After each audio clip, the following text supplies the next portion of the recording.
Thank you, Mallory. And that was a lot of invasive plants you learned about, my dear. Wow.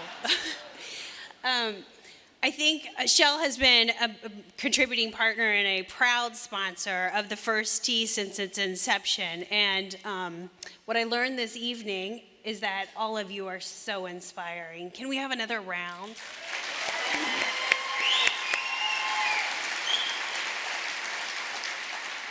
And what I also learned is that I'm really happy that all I have to do is say the names and that I did not have to make the decisions because it would be such a hard decision to make this evening. So without further ado, let me give to you the 2017 winner of the First Tee Outstanding Participant Award. And the first one goes to Gary Jones Jr.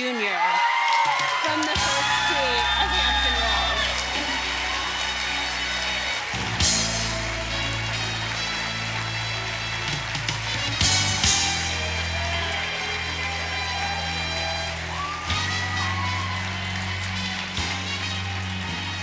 And our second winner this evening is Magna Mazumdar from the First Tee of Connecticut.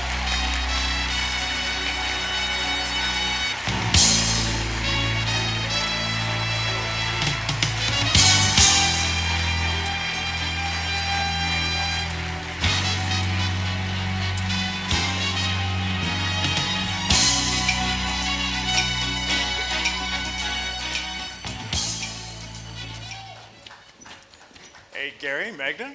Hi, congratulations. Hey, Lauren, you want to grab Gary over there? Let's chat up here. That's why you're probably wondering why these chairs are up here, right? First off, congratulations. Tremendous honor, and I can see you're quite emotional, excited about it, which is beautiful. I'd like to ask both of you, kind of put into words what this honor means to both of you. There you go. Wait a minute, you're going to need a microphone. It's 1,200 people here. There you go. Okay, first of all, this means a lot to me, and I really do appreciate it. But I want to talk about how amazing this entire week has been, this whole experience. I have made so many friends. I love every single person that I competed against. It did not feel like a competition. Like, I made true friendships here. I love everyone so much, and I'm so grateful to have won this. So this week has just been amazing. It feels great to have won, but I'm really going to miss everyone here.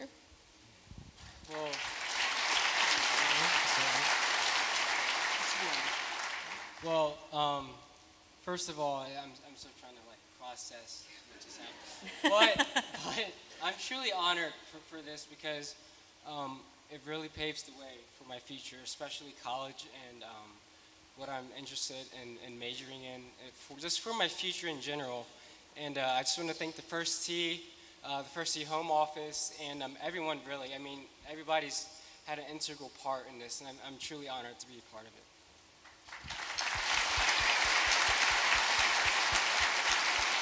Magna and Gary, I know we all have takeaways from your speeches. You were talking about honesty and how important that is, and you gave that story about the wallet and integrity. What is your biggest takeaway, though, from this summit in this week? Well, it's really, I've kind of learned more about myself this week, especially when it comes to leadership, how to really have a significant impact in somebody's life, and how that can really spread throughout society. And I think that's the biggest thing I've learned this week. Yeah.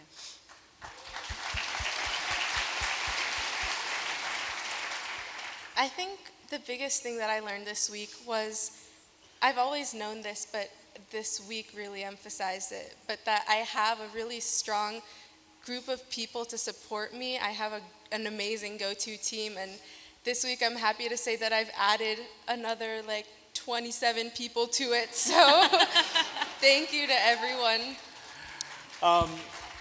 Yes. That circle gets bigger, get bigger, yeah. As part of the summit, I understand that you both had to work on a service project. Tell me a little bit about the project, why you're excited about it, and who do you hope to impact? Yeah, you ladies first again. Ladies first again. Ladies first. So, as I talked about in my speech, I'm really passionate about women's empowerment and women's leadership. And my service project is to help grow female participation in my chapter. So, my plan actually is a two-phase project because I'm an overachiever in school, life, everything. So Investing. 11 years old. Hello. Impressive. So the first phase to my plan is creating a girls golf team at my high school.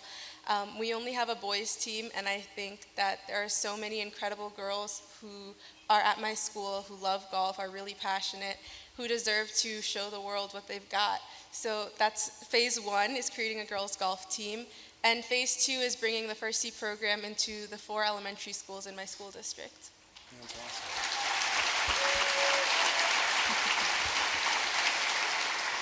awesome. My service project is kind of is more of a two-part project also.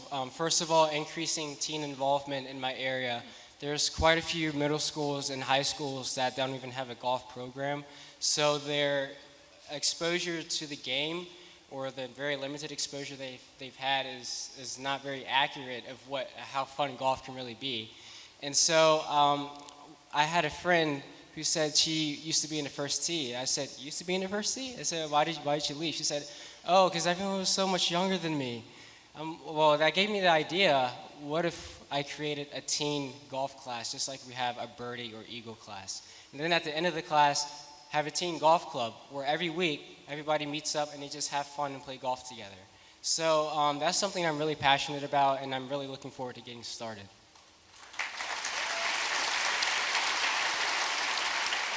I have a question for you guys involving growing the game. And just a couple weeks ago on Morning Drive, we had Junior Golf Week, and it is just a massive initiative with Golf Channel and throughout the game of golf.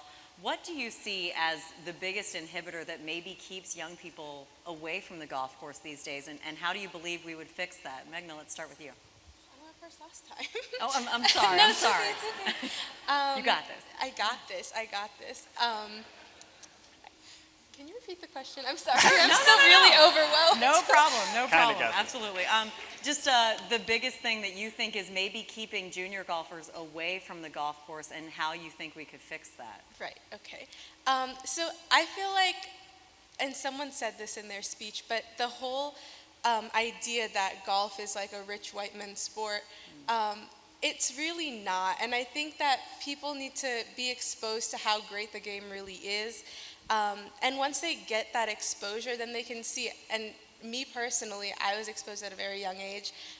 Thank you, Mom, for enrolling me in the First Tee. And so because of that, I've really gotten to see how great golf is, how you can learn so many life lessons through the game. Thank you to the First Tee again. And so I feel like if we can expose others to see how amazing the game is, then we won't have these stereotypes. There we go. I like that. Gary. So one thing I think that's keeping young people away is that they're only seeing golf, and they're not like really being able to participate with it. If you're just watching it and you're like, oh, that's boring. But if you actually get on the golf course and actually like play, it's like, wow, this is pretty fun. I'm gonna do more of it. And I think that's really the fine line between just like visualizing what a sport is compared to actually playing it, and having a hands-on experience of what it's really like. Yes. Finally, you've been involved with the First Tee for quite a while, and it's obviously had a tremendous impact on you. Either the first day you got involved to the First Tee, or in the First Tee, to this moment right now, if you had to pick something that shook your core, impacted you, your favorite memory, what would you say it is? That's a tough question. But I really think it's all the staff members at my chapter, and really at the home office, for creating the reputation that the First Tee does have. I just want to thank Ms. Christine Levy, Mrs. Nancy Moore, Paul Babashani, all the staff there. they've been a really integral part of my developing.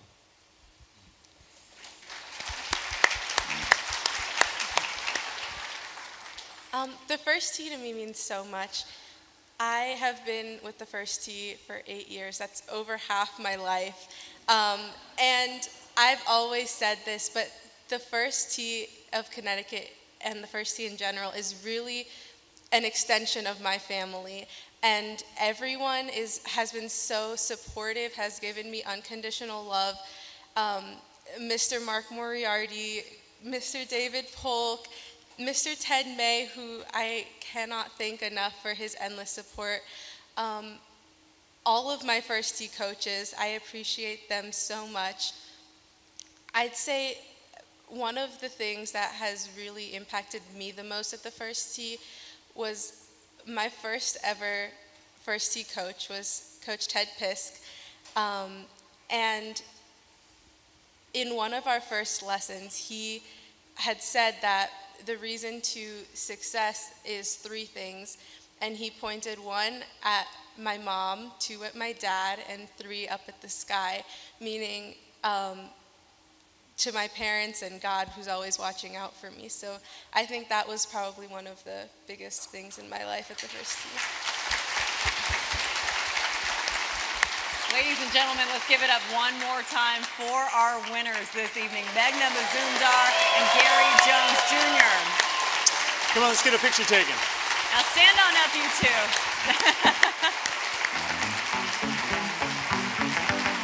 All right.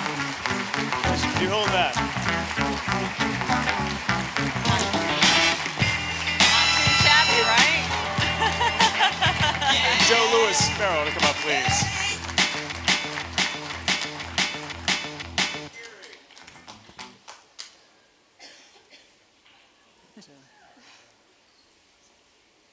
All right, come on up here, gentlemen. Yeah. I do want to say one thing, and I'm going to step off script here. Lauren and I talked about us being parents. She's a parent of 2, and I'm a parent of 1, and I can tell you 2 and the other 6 honorees Lauren, I'm speaking for you, but I know you believe it. If our kids can grow up to be half as good as far as character, honesty, perseverance, belief that you guys have, we'll be proud parents. Congratulations.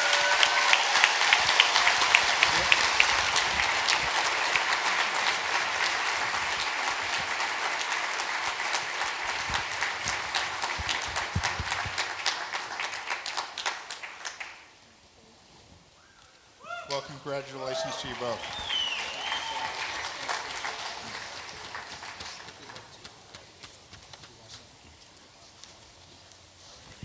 This has been a great evening. Thank you, Todd. Thank you both for the support that we've received from the Golf Channel over the years as a proud media partner. And thanks all the chapters for producing these wonderful and all the young people that you're touching each and every day. Another round of applause for the young people that you're teaching. So I think I should have a drink. A toast is in order. There you go. I so got one. So that I can toast. Oh. Tim, we got one. Here you go, Tim. Now you might be a little on the young side for this, you two, so we're gonna have to wait for that kind of celebration. Those checks are pretty nice, though. I think that handles it. Tim, do you want red or white? This is a toast to all of you, so please raise your glasses because we're 20 years old as an organization. So celebrate this 20th anniversary. You've done a great job. Congratulations to all of you. Cheers. Great network meeting, great people, great outcome.